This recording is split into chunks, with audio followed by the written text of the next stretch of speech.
Olá pessoal, tudo bem com vocês? Mais uma vez nós estamos aqui para o nosso encontro de Direito Constitucional 2.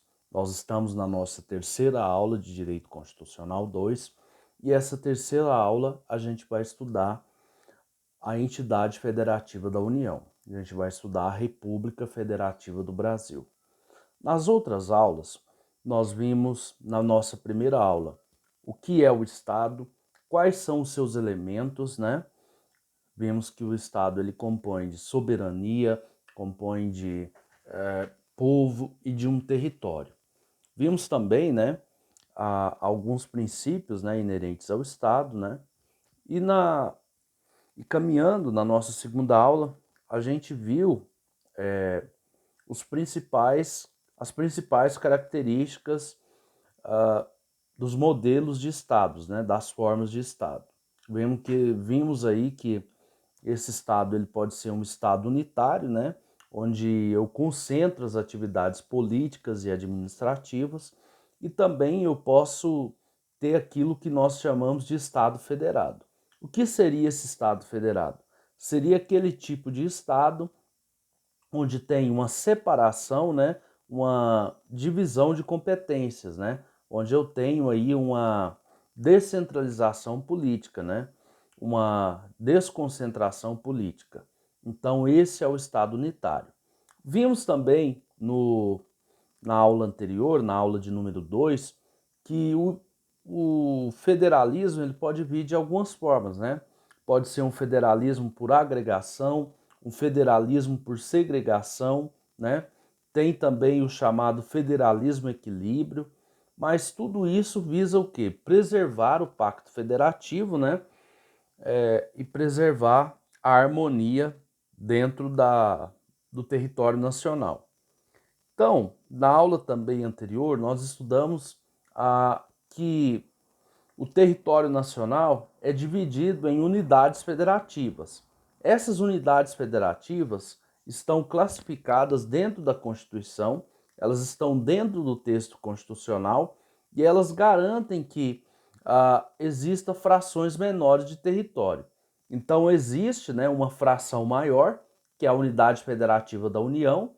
A União, então, ela é responsável por cuidar de todo o território nacional, mas ao mesmo tempo que eu tenho esse território nacional, esse território maior, eu tenho frações menores de território, eu tenho porções pequenas, né, mas menores de territórios, que são os estados e os municípios.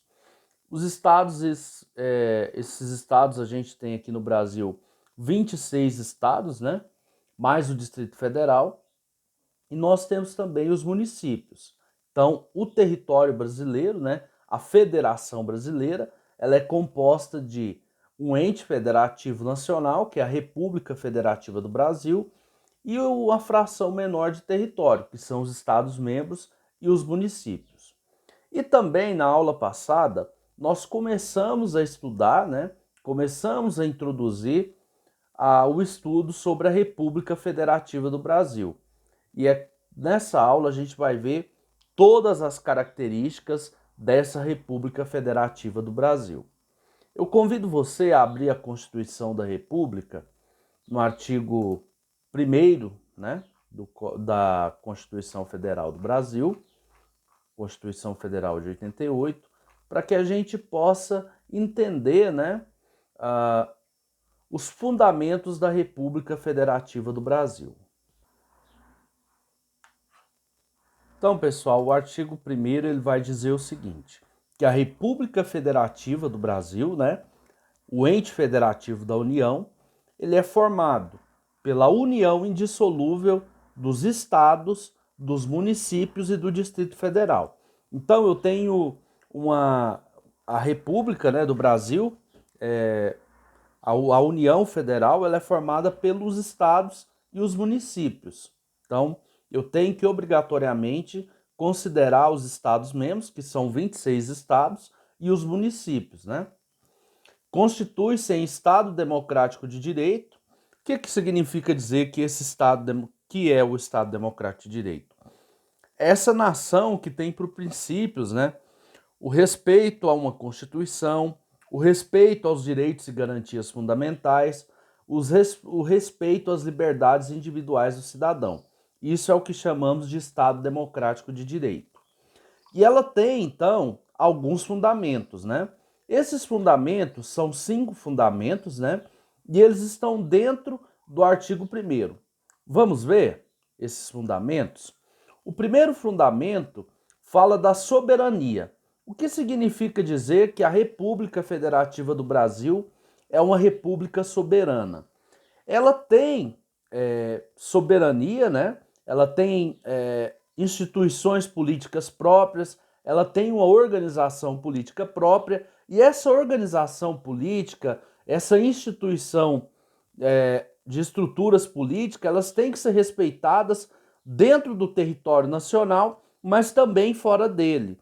Eu não posso permitir que um país estrangeiro, né, ou que outro membro da federação, o Estado ou um município, possa desrespeitar o poder instituído dentro da ordem constitucional, possa desrespeitar a ordem constitucional, possa desrespeitar uma organização constitucional. Então a soberania tem essa característica de respeito à ordem constitucional, de respeito à ordem política, né, e de respeito às instituições. O outro fundamento da República está no artigo 1º, né, no seu inciso 2º, que fala da cidadania.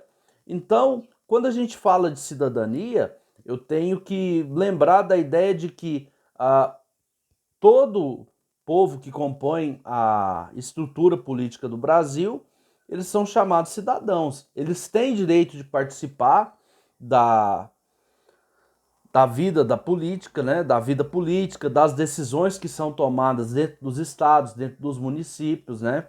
E ele tem que respeitar, né, os cidadãos, tem que ter um princípio de respeito mútuo, né? Isso é o que a gente chama de cidadania. Na próxima parte do vídeo, a gente vai continuar analisando os outros conceitos.